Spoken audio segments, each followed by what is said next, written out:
What's up, you guys? It's Cody Steck. In this video, I'm going to talk about how to know whether an upgrade or a repair on a rental property is actually worth it. We're going to break down the numbers, and I'm going to use a project that I just completed on one of my own rental properties, and also share with you guys some of the numbers and also what I would do differently if I were able to go back and redo this starting from the beginning. So I want to jump right into things. I'm not going to delay it. I want to jump into the numbers on this project that I just completed. In order to do that, let me give you a little bit of a background. I've got a duplex property that has a unit upstairs and it has a unit downstairs. The unit downstairs already has laundry installed in the unit. However, the unit upstairs doesn't have laundry yet. So this is something that I've been wanting to put in for the last little while, because it's actually been something that has been giving me a hard time to be able to get this upstairs unit rented. The upstairs is a 3-bedroom, 1-bath, and so it's the more desirable unit of the two. And so it's been really difficult to get this rented because it doesn't have laundry. You know, typically somebody moving into a 3-bedroom, it's definitely at least been a couple, or I've had people with kids there as well. And so when you've got that many people living at the house, you know, it's just way too cumbersome to have to go to a laundromat once or twice a week just to do laundry, right? So getting laundry installed in this unit was an absolute priority for me. So eventually I decided to actually install the laundry in the unit. So I've got the numbers here on my phone in front of me, and I'm going to be sharing them with you. And I broke it down by the laundry unit itself, what the plumbing cost me. I had to do a little bit of electrical, I had to do sheetrock, I had to do floors, and I have to end up painting the unit as well. So adding in all of these things, and then we're going to talk about some of the things that are not necessarily the money aspect of it, but also the time and effort that went into this project as well. So starting at the very top, the plumbing cost me $2,857. This is way more than I expected, partially because the contractor prices have just gone up in our area because everybody is so busy. The plumber that I'm working with is charging about $100 an hour. Pretty expensive, but I know that he knows what he's doing. So for me, it's worth it to have somebody who can just do it right the first time, and I end up paying them a little bit more rather than going with somebody who doesn't know what they're doing or is going to take longer anyway. So the plumbing was way more expensive, and it was also a little bit more difficult for them because once they got into the walls, once they cut open the floor, they were actually able to see what they're working with, and it turned out being a little bit harder than they were first anticipating. So plumbing was a lot more expensive than I was hoping for. I was planning on about $1,500 for plumbing. It ended up coming out about double of that. So moving on, the laundry unit itself for the washer and dryer was $1,585, so almost $1,600 for the unit itself. Electrical cost me about $150. Sheetrock to repair what they had torn out cost me about $585 to repair that. The flooring that I had to have replaced in the bathroom, which is something I was kind of going to do anyway, where we put this laundry unit is in the bathroom.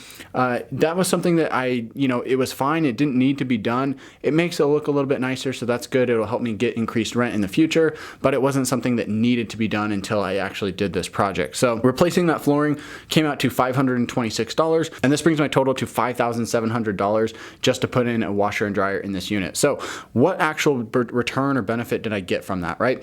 Well, the property is now easier to rent. I'm going to be able to get a higher quality tenant, which is nice. I'm going to be able to get somebody who comes to the unit and says, okay, yeah, this will definitely work, right? It's got everything it needs in a rental unit. It's not one of those weird units again where I say, hey, look at this great place I've got, but there's no laundry, right? So that's going to definitely help me out in the long run. But as far as the actual rent amount, I'm probably only going to get about $50 a month more than I could have gotten in the past, just because adding the laundry isn't a huge remodel, right? It's not like the game-changing thing. A lot of people, whether they're renting a house or an apartment or condo, a townhome, whatever, they kind of expect there to be laundry in the unit anyway. So that almost comes as a given. So having the laundry there, it's going to get me about $50 a month more. So that comes out to about $600 per year that I'm going to be able to get back. Now, the thing that we haven't talked about yet is the time and effort that I actually put into this project. You know, this was a month of coordinating with contractors to get the job done. I had to stop over at the property at least 10 times to kind of tell people what to do, where to go,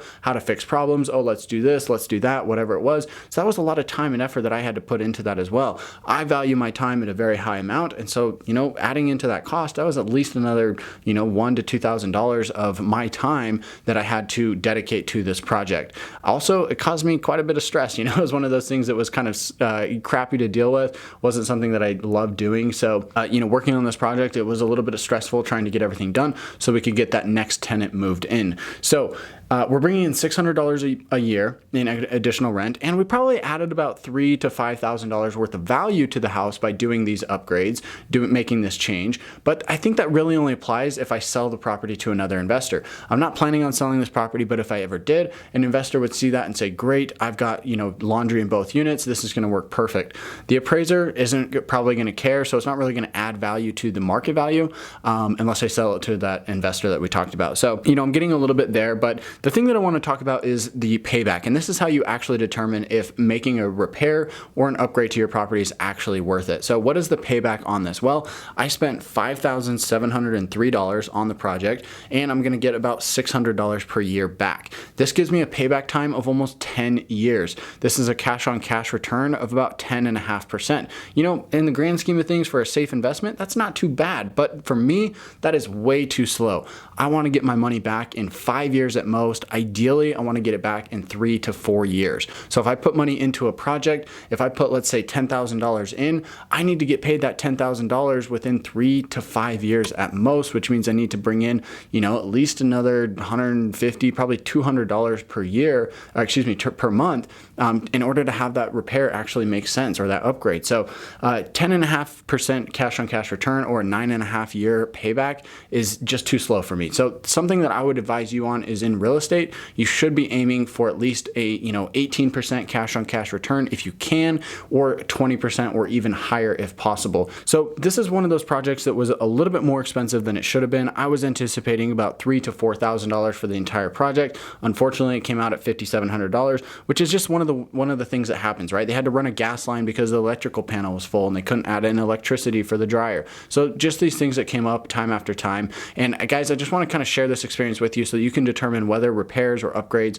are actually worth it on your rental properties. Run these numbers, find out how much you're going to be able to increase the value of the property as well as the value of the rent that you're going to get for making that repair or upgrade. Then weigh that against the cost of what it's going to cost you to actually make that change, and then determine what type of return you're actually looking for. So again, for myself, I'm looking for 3 to 5 year payback if possible. Unfortunately, in this situation, it came out at 9.5 years before I'm going to get my money back. So not something that's the best deal possible, but for me, I'm glad I did it. I think it's something that I definitely still want to have because I'm going to be able to get a higher quality tenant in this place. A lot of the people that are willing to forego having laundry in the unit, unfortunately, are not the highest quality tenants. And so for myself, I'd rather have a high quality tenant who's going to stay there for the long term and is willing to pay a little bit more because it's got the laundry, right? That $50 a month, and just be able to have a high quality tenant, right? I value having a high quality tenant over just having somebody who's willing to pay more for less features. So guys, I hope this was helpful for you. If it was, give me a thumbs up here on the video, subscribe to the channel for more money, real estate, passive income tips, and I'll catch you in the next one.